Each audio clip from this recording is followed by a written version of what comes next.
Hi,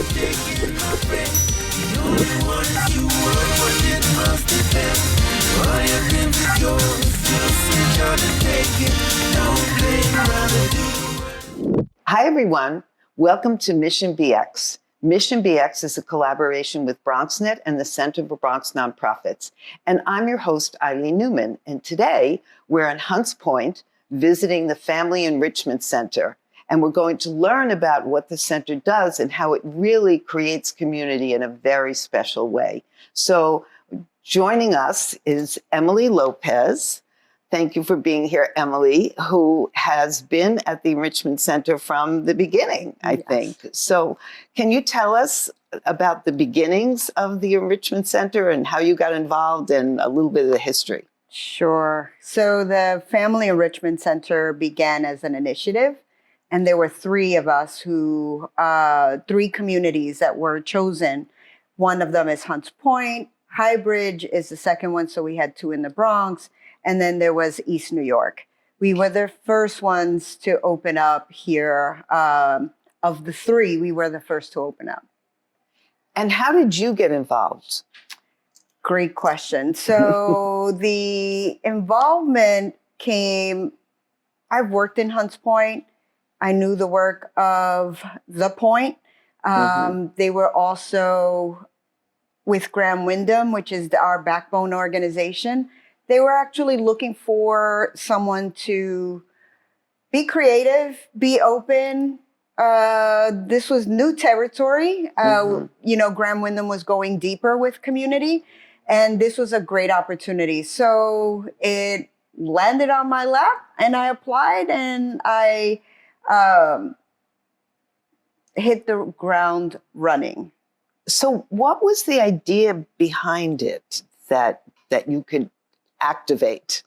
So as an initiative, our role was really to get community involved, to listen to community. We had a framework that we were working from. So the framework is to really come from an asset-based approach. So we had appreciative inquiry, we talked about economic development, and then we spoke about a model from Be Strong Families called Parent Cafe.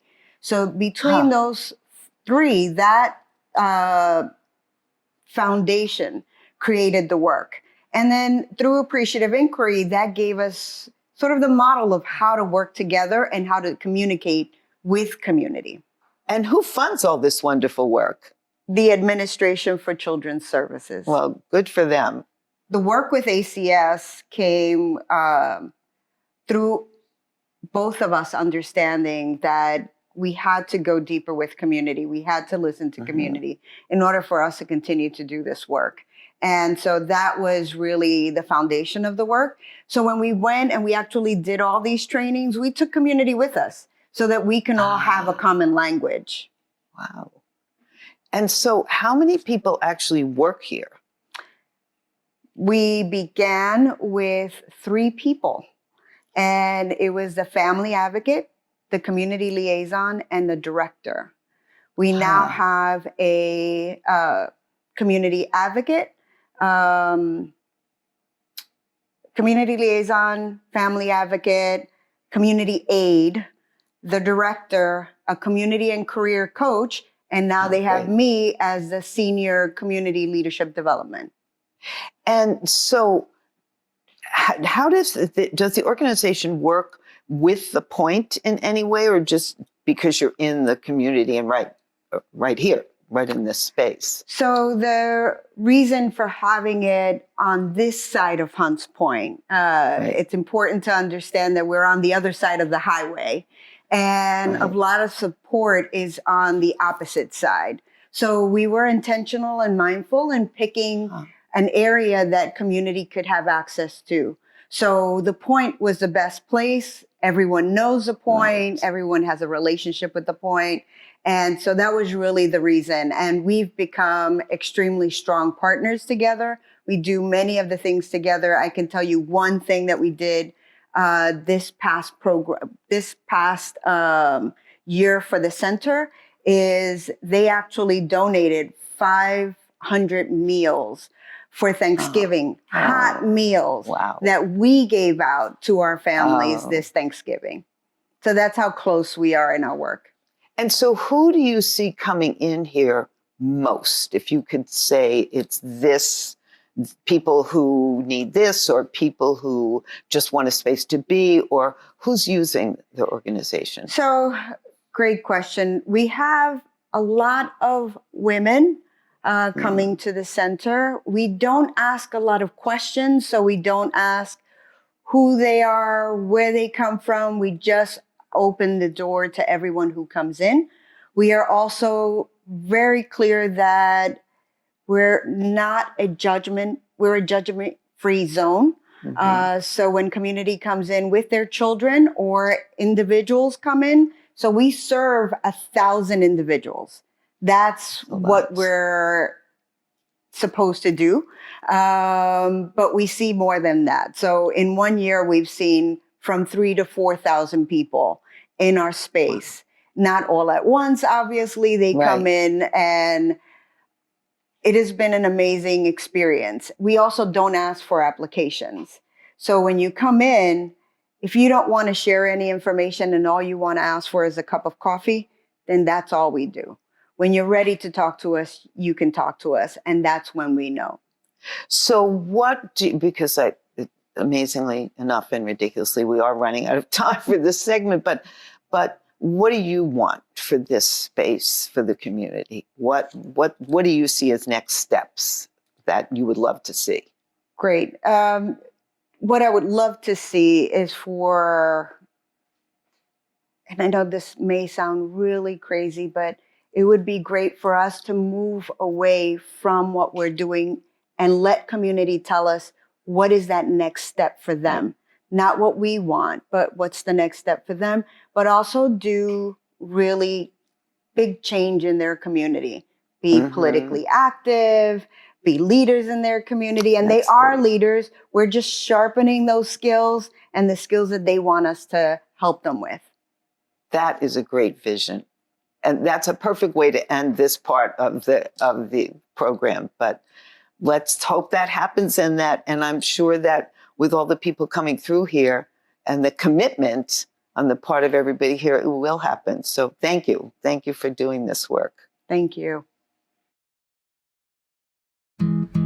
Where did the time go?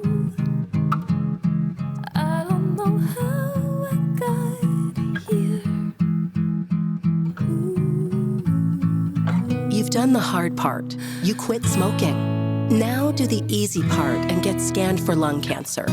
If you smoked, you may still be at risk, but early detection could save your life. Talk to your doctor and learn more at savedbythescan.org. Welcome back. We're at the Family Enrichment Center in Hunts Point. And now we're going to be speaking to Yvette Bourbon, who is the head of the Family Enrichment Center. But you have a better title so tell us your better title. I'm the director of the Family Enrichment Center.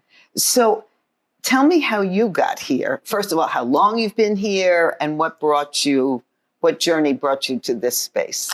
Wow. I've been working with Grand Wyndham for 17 years now. I started off as a caseworker up on the campus, and the majority of my career was on the campus, working with the youth. I did some youth development, some grant prep work, and then I started transitioning out, right? And I worked for the BAM school for about a year. I was a director over there for community schools. And now I'm here at the center ever since September. So what made you make that change? So this job? To this one? Yeah. So for me, I wanted to deepen the work that I do. I've been working with the youth for so long, but it's a passion of mine to work with families and community.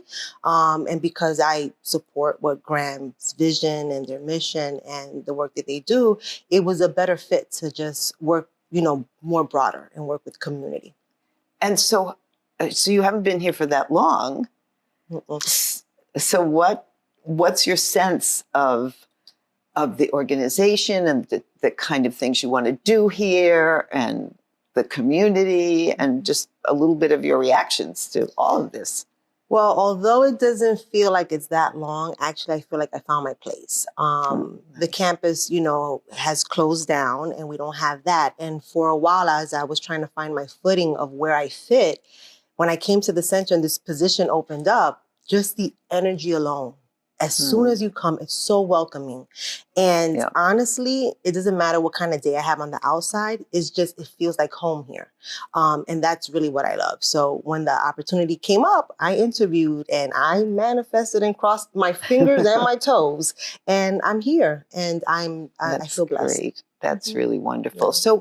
So you looked at the offerings that were here, and what's your sense about what you want to build from, how you want to create change, what you think are the strongest things, just looking at the offerings that are now yours to play Yeah. with. So the great thing is that the center already has been doing so much amazing work. And there's so many offerings that come out of here. What I love the most is that it really is community focused and family focused. We hear the voices of our community and what they want, we support them in it. So there's plenty of ideas that I can have and say, oh, I'm going to come over here and I want to change this and do this. But Right.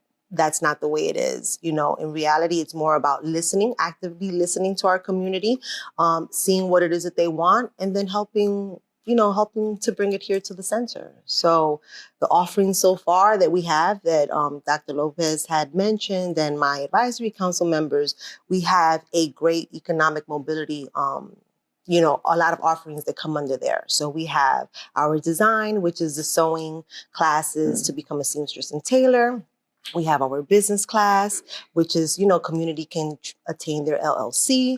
We also have the barbershop program that will be happening soon. Great. One offering that wasn't mentioned was to become a notary public as well. We're trying to bring What a great idea. And what a weird, isn't that, what do they do? I always think they're so necessary, but Yeah. how do they get, so this is a great idea because people are always looking for them. And again, it's because community are asking for it. So when they Yeah. ask for it, then it's like, we'll do, along with them, the support, we'll find out how can we bring it to the center. And then again, like Toy had mentioned to you guys, also the food handlers course, right? So there's just so many amazing offerings that come out of here. And that's aside from just like the regular family offerings that we have. We just had last week where we called it Spring Bling Crocs, and our community, they came in here, they decorated some Crocs and they got to leave a, new pair of kind of shoes. So great. again, it's really what they want. They're interested in doing more family engagement offerings, and we're looking to do a field day real soon. So at the park, hopefully. Oh, that's great. Yeah. So when you say community, but you don't check people's ID or anything to find out where they live. So Yeah. Yeah. No, we don't.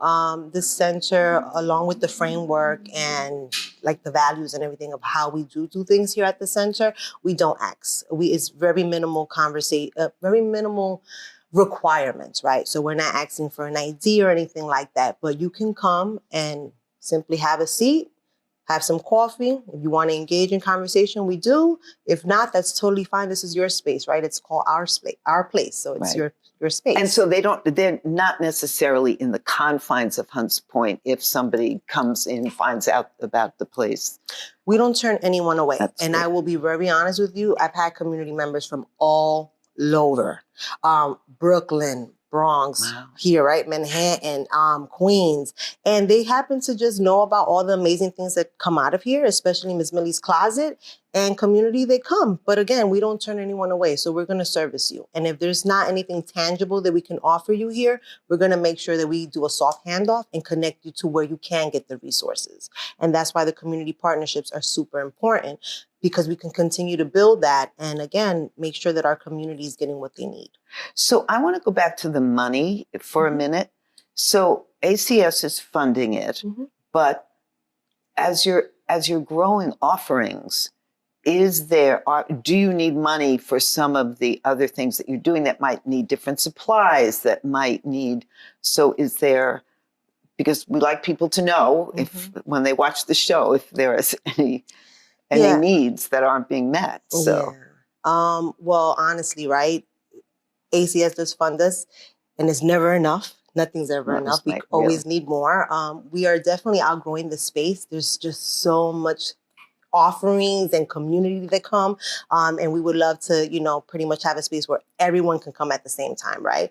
But in terms of funding, we do have a great funding source or fund. We have someone in Who Grand does Wyndham who does fundraising? Yeah, fundraising, right? oh, Sorry about that's that. right. And basically, what they do is they can get us extra funds for different things. So what I mean by that is right now we do have our hot meal distribution, and that came out of a funding source. One of our board members came to visit the space. He fell in love with the space. And I like to share the story because when he actually came because he had heard that we had so many of our migrant families that were coming to the center. So the day that he comes, not one person was showing up. And we were like, oh my God. So did you call people and say, don't you want to come in? My community aide said, listen, let me take you around the neighborhood so you can see. There was no one outside. We were like, oh my God, how do we show face? But the truth is he fell in love with the space. He knew what we were doing. He trusted us. And he said, you know what? I'm going to give you guys this funds. Do what you feel that's needed for the community. And because our advisory and community have been talking so much about the food insecurity, especially here in Hunts Point, right? We said, well, then let's partner with Bascom. And basically we've been getting our meals from him. So right now, I'll just say last month we served 8,000 people hot meals. And we don't ask questions. When you come, you could just tell us how many plates you want for the family members in your home and we give it to you. And that's it. I'm so sorry that we've run out of time, but that is a great way to end. And I have so many more questions that we could do a part 2 of this, but thank you. Thank you so much for letting us come in here and see all the wonderful things you're doing. And thank you for the work you do. Thank you. Thank you for having us. We all know what it's like to feel alone. But it just takes one new connection. Want to get out of here? To empower many. This is unbelievable. It doesn't take a superhero to bring forces together. We all have the power to reach out Let's go! and help someone feel like they belong. Pretty cool, huh? We are stronger together. Hi, everyone. Welcome back. And now I'm here with 2 of the community members who use the center, but also who play an important role in the center. So thank you both for being here. And we're sitting with Toy Johnson and Diane Torres. So my first question is, how did you find this center, this wonderful place? Did you just walk by or? Thank you for having me. I started because I was at a shelter. I was going through a rough time in my life. And I was told that this would be a place to come to, like a safe haven. And so I decided to give it a try and come check it out. And when I did, it was like my home. This was it. And ever since then, that was like 5 years ago, I've been coming here and it's been just great, like just wonderful, just wonderful. That's such a great story and such a reason for this center to exist. How about you, Toy? How did you find it? Well, I live in the community and I was invited here one day by one of the former workers that worked here. She told me about the parent cafes that they were hosting. The center was just opening and I came into a cafe. I got so informed with ways to help my son at the time and to be able to communicate better and have a better relationship as a single parent with my son. So it was very informative to me. And from there, I just continued to come. So how old is your son? My son now will be 22. Oh, so yeah. But I came 5 years ago when he was still in, junior high school. So it was very helpful at the time. So what do you do here? When you come, it's obviously a place to come and feel community and feel connected. But are there other workshops or learning experiences, or are you involved in the board, or what's? Well, yes, I'm now part of the advisory council. I've been there 2 years two cohorts. It's been a wonderful experience because I am about helping community, and what a better way to serve community and in doing it in our place. They've given me the opportunity to grow as a person, to grow as a community member and as a community leader. So everything that I've learned here is what I'm taking outside, and they've done such a wonderful job at helping me at it that now I'm more confident in helping community. Right. So now you can help other people with Yes. it. Toy, what about you? Well, I'm also a member of the advisory council. This is my first year serving on the board. I'm also the food handlers instructor here. So I'm the culinary educator as well. I cater for a lot of the special events here at the FEC. And I also just sit in and help give advice on some of the programs that we administer here at the FEC. I help with my former peers around here with anything that I can be of assistance with. And we're currently putting together a youth council as well. Great. So we're just trying to help build new platforms here to be able to offer the community new outlets. So what are some of the programs that exist now? We have the sewing program, which is our sewing class. That's we offer sewing classes to the community to teach them how to sew. Wow. We also have the culinary program where we teaching the community to obtain their food handler's license. We have the business course where we're helping young and old entrepreneurs become more knowledgeable of how to start their businesses. And we have a barber's course that's about to start where we're going to have young men and women come in and be able to teach them how to start barbershop apprenticeship.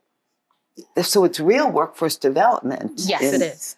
Yes. In a center right in the community, so people don't have to go someplace else and Yes. and see what they're doing somewhere else and try to replicate it here. It's really happening here. Yes. And there's an organization that people who are interested in sewing might be interested in. It's in Harlem, and it's called Sew Harlem. And it's a woman who used to work as a funder in an organization and then retired. And she is teaching people who want to be designers how to actually make clothing. So it would be interesting for some of you to even go and see what they're doing there, because it's very interesting. Okay. So also, if you think about the future and what else could come in here and what else people could be doing, what are your thoughts about? I wish they had that, or it would be great if we could do this. I think now more than ever, because we're trying to get a lot more community in, I think we need a bigger space.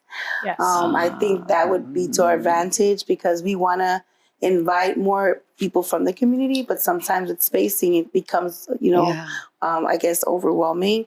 But because community can come here anytime that they want, just to lounge, or just to have a cup of coffee, a cup of tea. So Like I said, this is home away from home. It's been my home away from home for a year, almost 5 years now. And having a bigger space would actually bring more people in. And I know I see the library with the children's books, so I would think that that's also a space where parents can come in and get some coffee and just relax. Yes, we also have Miss Millie's Closet. That is a outlet where we help people in the community get clothing. So we have an affiliate, Miss Millie, who comes in and gives a lot of donations, as well as other community members. And we help assist families who need clothing and provide assistance for families who might need Pampers, strollers for a baby, a new mother who might not be fully equipped with the things that she needs. So we have resources like that as well, too. And how do people, and just in case some of the viewers want to have things and they want to contribute, how would they do that? Do they call? Do they come in? How does that work? Well, they can call and they can set up an appointment with our directors or either the community advocate, and they give them the right to let them know how to be able to come in and drop off donations, or, how much we can accept, because like Ms. Diane stated, we don't have a lot of space. So sometimes we're limited to the donations that we can accept. Right. So we are hoping that we can be able to get a bigger space. We also want to, we give free meals 2 days out the week as well. Yes. We give out hot meals to the community. So we would like a community kitchen where we can be able to prepare our own meals and be able to accommodate more than 100 meals a day, because every Tuesday and Friday we give out hot meals, 100 plates.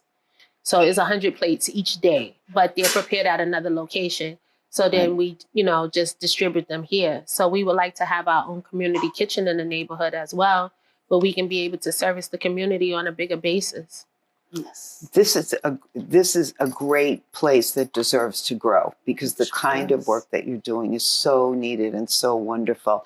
I believe it or not, we're running out of time, but I have one question to ask each of you. What's your favorite thing about this center? I see these big smiles. I love these smiles too. Thank you. My favorite thing is that I can come out on a hot summer day and just come here and get the air conditioning, have a nice cup of cold water, and just lounge for a little while and not be judged on how I'm lounging. So I think that's my favorite part, and that we're always welcome. We're never turned away. That's wonderful. My favorite part about the community center is the hugs. We're family here. Yes. So anytime one of us need one another, it's not like we have to call each other to say, oh, meet me at the center. When you get here, there's somebody here that you really want to see. And it's always open arms here. So you find everything here. You find hugs, you find a laugh, you find a cry, you find a cup of coffee, a meal. Yeah. We have everything. And we support each other. We support each other 100%. That has to be the best thing. Yes. Thank you so much. This has you been for really having us. wonderful and moving, and Thank you. and the two of you are such incredible models for what these kind of organizations can do, and it's so. Thank you for giving us the time. Thank you for having us, and thank you for having this platform. Well, I hope lots of people see what is happening here and say, we want to give a lot of money and we want to help it grow. Yes, definitely agree. Thank you. Thank you. So I'm sorry to say that's all that we have time for today here at this wonderful center in Hunts Point. But if you know people who you think should see this show, make sure you tell them about it. And if you missed any part of it, just go on bronxnet.tv and you'll be able to see the show again. So thank you for joining us, and we'll see you again.